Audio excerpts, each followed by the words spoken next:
सो हे learners, welcome back. आज के video में हम कुछ मेरे फेवरेट प्राइस एक्शन सेटअप्स को देखेंगे जिसके हेल्प से आप अपने ट्रेडिंग को इंप्रूव कर सकते हो। सो आइए बिना टाइम वेस्ट किए वीडियो को शुरू करते हैं। फॉल्स ब्रेकआउट या फेक आउट। जब प्राइस अपने की लेवल को ब्रेक करता है तो बहुत से लोग ब्रेकआउट पर ट्रेड लेते हैं।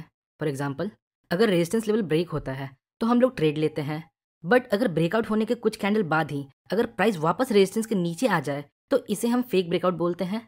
और फेक ब्रेकआउट के बाद मार्केट तेजी से अपोजिट डायरेक्शन में जाता है।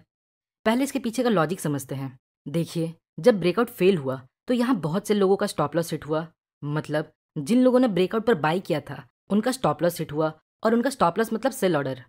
नेक्स्ट, और यहाँ बहुत से ऐसे भी ट्रेडर होंगे जो इस फेक ब्रेकआउट को आइडेंटिफाई कर यहाँ शॉर्ट का पोजीशन बनाए होंगे, जिससे यहाँ मार्केट और नीचे आ जाता है। यहाँ तक तो आपको सब क्लियर होगा।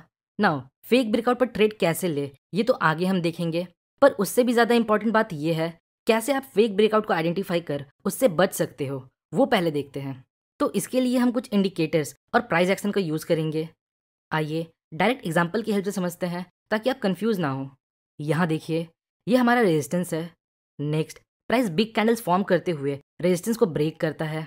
अब यहाँ बहुत से लोगों को ये लग सकता है मार्केट बहुत बुलिश है और मार्केट बिग ग्रीन कैंडल बनाते हुए रेजिस्टेंस को ब्रेक करता है, अब ये और ऊपर जाएगा। आइए आगे देखते हैं क्या होता है। तो अगले कुछ कैंडल्स में प्राइस वापस रेजिस्टेंस के नीचे आ जाता है और यहाँ ब्रेकआउट फेल हो जाता है। पर ऐसा क्यों हुआ, आइए समझते हैं। देखिए, जब मार्केट अपने की लेवल को पैराबोलिक मूव के साथ अप्रोच करता है, पैराबोलिक मूव मतलब कुछ इस प्रकार के मूव जहां continue market big green candle या बिग रेड कैंडल फॉर्म करते हुए जाता है, तो ऐसे मूव्स के बाद जब मार्केट अपने की लेवल को ब्रेक करता है तो यहाँ हमें ब्रेकआउट को अवॉइड करना चाहिए। क्योंकि यहाँ देखिए, प्राइस कंटिन्यू इस लेवल से चलकर यहाँ तक आया है। तो मान लीजिए अगर आपने यहाँ कहीं बाई किया होता तो आप अपना प्रॉफिट कहाँ बुक करते हैं? ऑब्वियसली इस लेवल के आसपास। जनरली हम किसी की स्ट्रक्चर लेवल पर अपना प्रॉफिट बुक करते हैं। तो बहुत से लोगों ने यहाँ अपना प्रॉफिट बुक कर लिया होगा, बट मोमेंटम को देखते हुए कुछ लोग ऐसे भी होंगे जिन्होंने अपना प्रॉफिट बुक नहीं किया होगा। वो थोड़ा ग्रीडी हो गए हैं और अभी भी वो एग्जिट नहीं हुए हैं।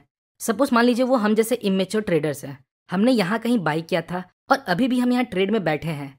अगला पॉइंट, यहाँ ब्रेकआउट पर भी बहुत से न्यू बायर्स एंटर हुए होंगे। Now most of the people जो यहाँ लॉन्ग ट्रेड पे बैठे हुए हैं उनका स्टॉप लॉस जनरली रेजिस्टेंस के नीचे कहीं होगा। तो जैसे ही कुछ कैंडल्स के बाद मार्केट नीचे आना शुरू होता है ड्यू टू प्रॉफिट बुकिंग, जिन्होंने यहाँ कहीं बाई किया था, तो ऐसे सिचुएशन में लोग थोड़ा पैनिक हो जाते हैं। जिन लोगों ने यहाँ कहीं बाई किया था वो अभी भी प्रॉफिट में है और अभी मार्केट नीचे आ रहा है, तो उनका प्रॉफिट और कम ना हो इसलिए वो यहाँ पे एग्जिट हो जाते हैं, मतलब सेल कर देते हैं।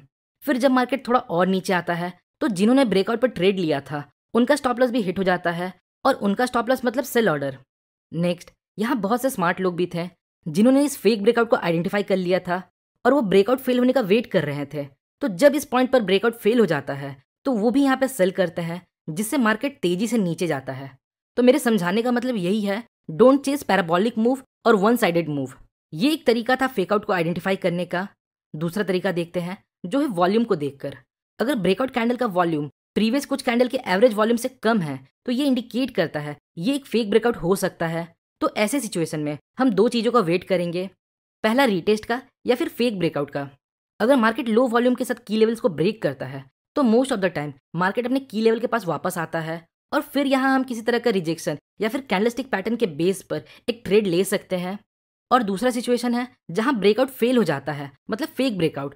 तो जब ब्रेकआउट फेल हो जाता है तो हम अकॉर्डिंगली ट्रेड ले सकते हैं।